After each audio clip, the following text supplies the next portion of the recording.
चलिए दोस्तों स्टार्ट करते हैं आज की वीडियो। दोस्तों आज की वीडियो में बात करेंगे पदार्थ विज्ञान के चैप्टर नंबर 12 आप्तोपदेश प्रमाण के पार्ट सेकंड के बारे में।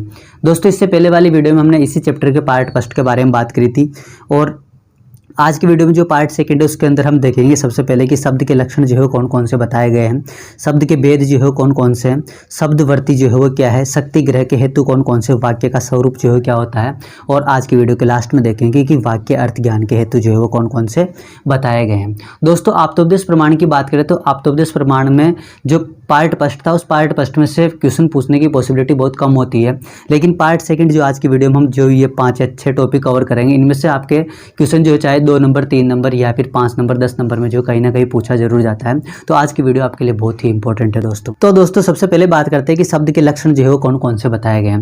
दोस्तों चरक संहिता में विमान स्थान पे जो 8वां चैप्टर है उस 8वें चैप्टर के 38वें नंबर के श्लोक में बताया है कि वर्णों या अक्षरों को मिलाने वाले समूह को शब्द कहते हैं, अर्थात अक्षर के समुदाय को जो है शब्द कहा जाता है। मान लो कि एक जो है वो शब्द बना कि जो राहुल, तो राहुल में क्या है कि रे है, उस पर आ की मात्रा है, फिर है, फिर ऊ की मात्रा और फिर ले, तो इस तरह से जो है राहुल बना हुआ जो है शब्द है। तो शब्द का मतलब है कि बहुत सारे अक्षर जब आपस में मिलते हैं तो उनके मिलने से बना हुआ जो समूह होता है उस समूह को अपन क्या बोलते हैं, शब्द बोलते हैं। यही शब्द का जो क्या होता है, लक्षण होता है। दोस्तों अब बात करते हैं कि शब्द के भेद जो है कौन कौन से बताए गए हैं। तो दोस्तों शब्द के टोटल मिलाकर के 4 भेद होते हैं, जिसमें अगर अपन सबसे पहले बात करें तो दृष्टार्थ, अदृष्टार्थ, सत्य और अनर्थ, ये टोटल मिलाकर के 4 जो है शब्द के भेद बताए गए हैं। सबसे पहले बात करते हैं कि दृष्टार्थ क्या होता है।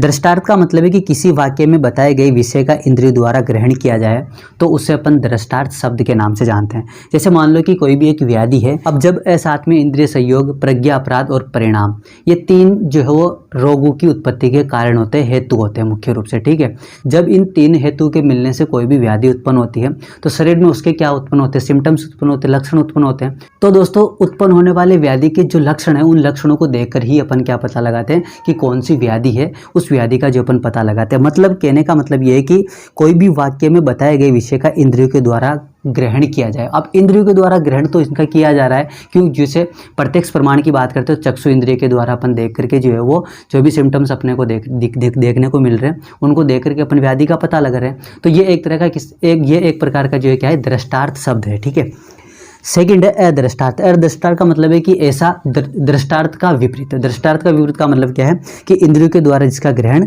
ना किया जाए। एग्जाम्पल है कि मृत्यु के बाद में पुनर्जन्म होना। क्या मुझे बताओ कि आपने पुनर्जन्म जो है कभी देखा है, होता है या नहीं होता है, इसको आप इंद्रियों के द्वारा देख नहीं सकते। ठीक है, तो जिसको इंद्रियों के द्वारा देखा जा सकता है उसको अपन दृष्टार्थ शब्द बोलते हैं, और जिसको नहीं देखा जा सकता उसको अपन क्या बोलते हैं, अदृष्टार्थ शब्द बोलते हैं। जैसे एग्जांपल हो गया मृत्यु के बाद में जो है पुनर्जन्म का होना। तीसरा जो शब्द का प्रकार बताया दोस्तों वो है कि सत्य या ट्रूथफुल। जो शब्द जैसा कहा गया हो वैसा ही हो उसको अपन क्या बोलते हैं, सत्य बोलते हैं। जैसे कि आयुर्वेद का जो उपदेश होता है उस आयुर्वेद के अंदर बताए गए जितने भी उपदेश है, जितने भी सिद्धांत है, वो सारे के सारे जो है जैसे के तैसे हैं। उसमें आपको जो है कोई मॉडिफिकेशन नहीं करना होता। जैसे आपको बताया गया है संहिताओं में, जैसा आपको दिखाया गया है उन सारी चीज़ों को वैसा का वैसा ही जो आपको लेना चाहिए। अपनी तरफ से ना कुछ जोड़ना है और ना कुछ हटाना है। ठीक है, तो आयुर्वेद के जो उपदेश है वो भी क्या है, सत्य है, ट्रूथ है। ठीक है, अब बात करते हैं दोस्तों शब्द के चौथे प्रकार अनर्थ या अनट्रूथफुल की बात करें तो जो सत्य के विपरीत होता है या सत्य के विपरीत है उसी को अपन क्या बोलते हैं, अनर्थ बोलते हैं। अब बात करते हैं दोस्तों शब्दवर्ती या शब्द अर्थबोधक वर्ती के बारे में। वाक्य के अभिप्राय का ज्ञान कराने वाली शक्तियों को शब्दवर्ती या वाक्यवर्ती कहते हैं। वाक्य के अर्थ को बताने वाली शक्ति को शब्दवर्ती कहते हैं। मतलब कि कोई भी वाक्य है उस वाक्य का अर्थ क्या होगा, जो अर्थ को बताने वाली शक्ति होती है उस शक्ति को अपन शब्दवर्ती या शब्द अर्थ बोधक वर्ती के नाम से जानते हैं। इतना सा आपको ध्यान रखना है। अब दोस्तों शब्दवर्ती की बात करते हैं तो शब्दवर्ती या वाक्यवर्ती के टोटल मिलाकर के 4 प्रकार जो है वो आयुर्वेद में बताए गए, जिसमें सबसे पहला तो है कि अभिधा, लक्षणा, व्यंजना और तात्पर्य वाक्य। ये टोटल मिलाकर के 4 जो है क्या है, शब्दवर्ती के प्रकार या शब्दवर्ती बोधक के जो है प्रकार है। दोस्तों आज की वीडियो में जो जैसे शब्द के प्रकार कौन से हैं, शब्दवर्ती के प्रकार कौन से, वाक्य के प्रकार कौन से, वाक्य अर्थ ज्ञान के हेतु जो है कौन कौन से हैं, तो इनके जो टोटल नंबर बताए गए नंबर आपको याद रखना है, क्योंकि 2 नंबर में ज़्यादातर क्वेश्चन पूछ लिया जाता है कि वाक्य अर्थ ज्ञान के हेतु के नाम बताइए कौन कौन से हैं, शब्द के जो है प्रकार कौन कौन से बताए गए उनके नाम बताइए। तो इस तरह से आपको इसमें जो है क्वेश्चन पूछा जाता है तो आपको इनके प्रकार जो है कौन कौन से बताए गए हैं उनको आपको ध्यान रखना है। तो इसमें सबसे पहले देखते हैं कि अभिधा जो है वो क्या है। तो अभिधा का मतलब है कि लिटरल मीनिंग। कोई भी वाक्य है उस वाक्य का लिटरल मीनिंग क्या होता है, सामान्य अर्थ जो है क्या होता है, उसी को अपन क्या बोलते हैं, अभिधा बोलते हैं। जब किसी शब्द का सामान्य अर्थ में प्रयोग होता है तब वही उसकी अभिधा शक्ति कहलाती है। मतलब कोई भी वाक्य है उसका अगर आपने सामान्य अर्थ में प्रयोग, मतलब कि जनरली जो उसका अर्थ निकलना चाहिए वैसा का वैसा अगर आपने अर्थ निकाला है तो उसको अपन क्या बोलते हैं, अभिधा के नाम से जानते हैं। ठीक है, जैसे एग्जाम्पल की बात करते हैं तो सिर पर चढ़ाना, जैसे मान लो सिंपल अपन बोलते हैं ना कि सिर पर चढ़ाना, तो सिर पर चढ़ाने का मतलब है कि आपको यही समझना है कि सिर पे जो कुछ रख लिया है। इस वाक्य का अर्थ किसी वस्तु को किसी स्थान से उठा करके सिर पर रखना ही होगा। मतलब कोई भी एक वस्तु है उसको आपने उठाया और उठा करके सिर पर रख लिया, बस आपको सिर पर चढ़ाने का सामान्य अर्थ इतना सा ही ध्यान रखना है, कोई दूसरा अर्थ जो है आपको इसका नहीं लेना है। सेकंड जो है वो दोस्तों वो है लक्षणा। लक्षणा का मतलब है कि अगर उसका सामान्य अर्थ प्रकट न होकर के अन्य अर्थ का अवबोध होता है तब उसे लक्षणा शक्ति कहते हैं। एग्जाम्पल की बात करें तो तलवारें मैदान में आ गई। इस वाक्य में यदि तलवार का अर्थ तलवार ही करते हैं तो अर्थ में कठिनाई होती है, परंतु यहाँ पर तलवार का अर्थ तलवार बंद सिपाही लेना चाहिए। अब जनरली अपन जैसे बोलते हैं कि जैसे मान लो कि एक सेंटेंस मैंने बोला कि तलवारें मैदान में आ गए। अब तलवारें खुद तो जो है चल करके, उनके तो पैर लगे हुए नहीं है, तो तलवारें खुद तो जो है चल करके जो है मैदान में आएगी नहीं। तलवारें मैदान पर आ गई का मतलब ये है कि तलवार जिन सिपाहियों के हाथ में है वो तलवार बद्ध सिपाही जो है मैदान पर आ गए युद्ध करने के लिए। ठीक है, तो जस्ट आपको जो है वो इसका मतलब ये समझना है। मतलब एक सामान्य अर्थ जो है प्रकट नहीं करना और सामान्य अर्थ के अलावा अगर अन्य अर्थ का अवबोध होता है, अन्य अर्थ प्रकट होता है तो उसको अपन क्या बोलते हैं, लक्षणा के नाम से जानते हैं। ठीक है, और अभिधा क्या था, सामान्य अर्थ का प्रकट होना। ठीक है, तीसरे नंबर की जो शब्दवर्ती बताई है दोस्तों वो है कि व्यंजना, मतलब कि सजेस्ट मीनिंग। ठीक है, तो जब वाक्य अर्थ और लक्ष्य अर्थ से अतिरिक्त किसी तीसरे अर्थ का बोध होता है तो उसे व्यंजना शक्ति कहते हैं। मतलब जो अभिधा और लक्षणा में तो क्या था कि सामान्य अर्थ और विशेष अर्थ जो था, ठीक है, सामान्य अर्थ और सामान्य अर्थ का प्रकट न होना, ये अभिधा लक्षणा में देख लिया। लेकिन व्यंजना में क्या है कि जैसा शब्द लिखा हुआ है ना उसका उस तरह का उसका कोई मीनिंग है ही नहीं। ठीक है, मतलब उसका जो मीनिंग होना चाहिए उससे हट करके किसी अन्य तरह का अगर अर्थ उसका प्रकट होता है तो उसको अपन क्या बोलते हैं, व्यंजना बोलते हैं। जैसे एग्जाम्पल के रूप में आप समझ भी सकते हो कि बच्चे के परीक्षा में अनुत्तीर्ण होने पर पिताजी उससे कहते हैं कि तुमने तो बहुत अच्छा काम किया है, तुम तो मेरा नाम रोशन करोगी। यहाँ बच्चा इस वाक्य के अभिधेय अर्थ और लक्ष्य अर्थ से भिन्न एक तीसरा अर्थ समझ अपने पिता से दूर भाग जाता है। ठीक है, कहने का मतलब ये है कि पिताजी ने बोला कि बेटा तूने तो मेरा नाम रोशन किया है ना, तूने तो बहुत अच्छा काम किया है। तो उसको डाउट हुआ कि यार क्या पता मैंने कुछ उल्टा तो नहीं कर दिया। मतलब जैसा बोला है बोल रहे उसके विपरीत उससे कुछ अलग ही जो अर्थ निकल रहा है। इसलिए मैंने आपको कहा कि सजेस्ट मीनिंग मतलब व्यंजना जो इसको अपन बोलेंगे।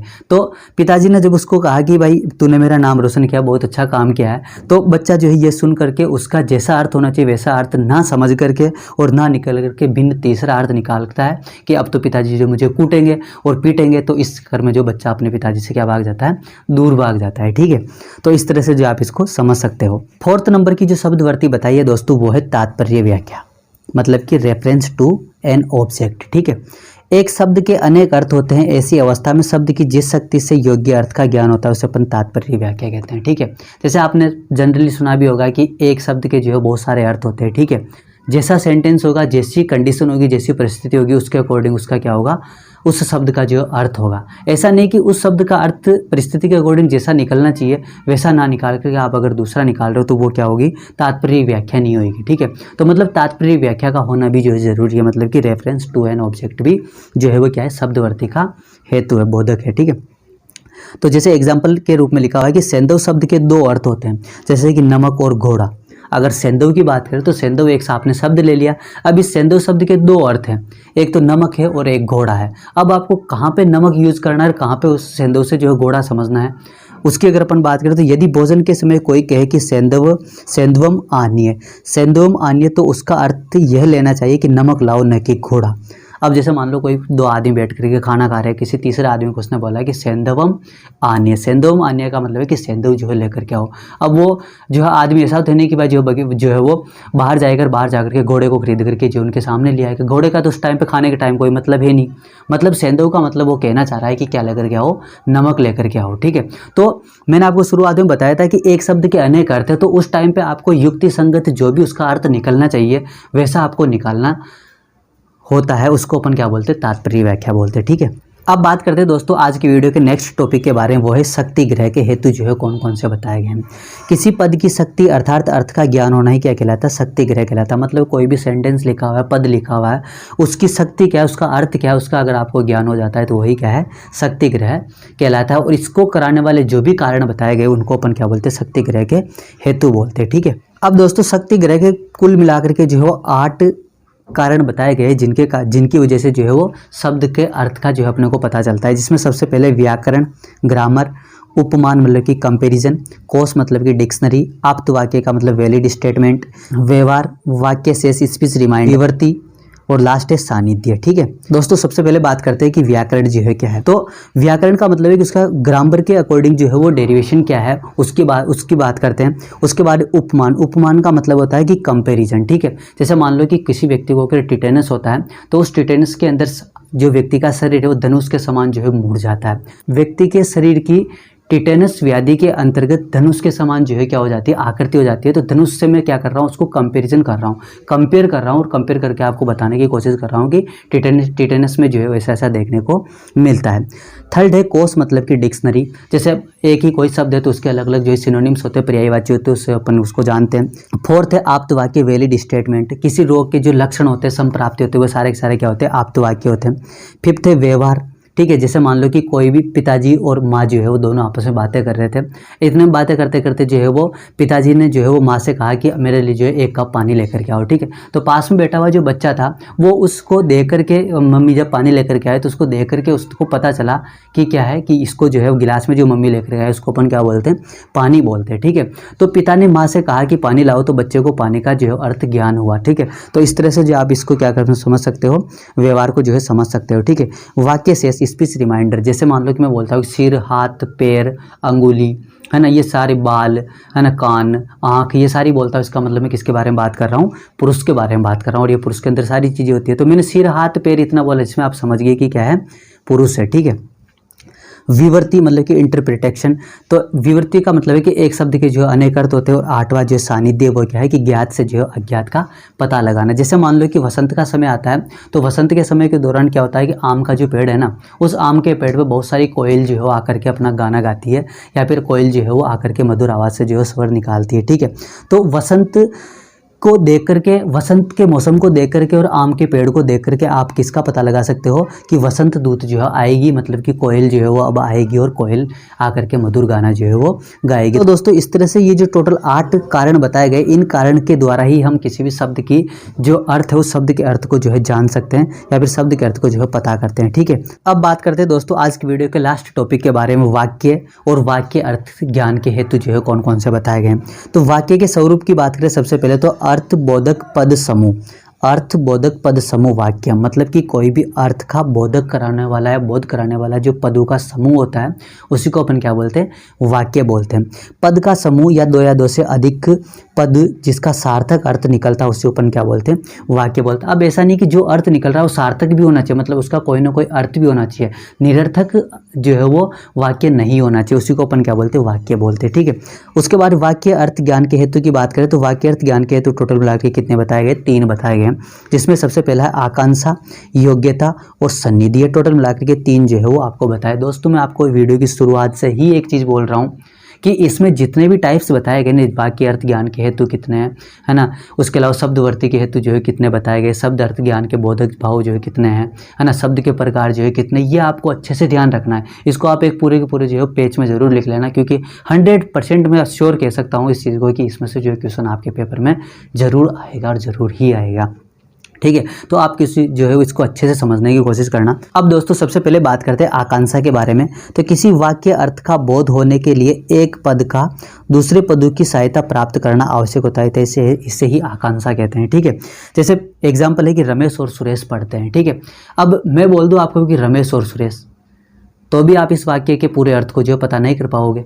और अगर मैं बोल दूँ सिंपल सीधा सीधा कि आपको पढ़ते हैं, तो भी आपको पूरा पता नहीं चल पाएगा कि कौन पढ़ता है भाई, पूरा तो बताओ। ठीक है, तो कहने का मतलब यही है कि कोई भी वाक्य है उस वाक्य का अर्थ का जो बोध है ना, आपको तभी हो सकता है जब एक पद जो है दूसरे पद की सहायता को प्राप्त करता हो। मतलब एक पद जो है दूसरे पद के साथ में मिलेगा और पूरा जब वाक्य आप बोलोगे तभी आप उसके अर्थ का क्या कर सकते हो, बोध कर सकते हो, अर्थ को जो है वो प्राप्त कर सकते हो।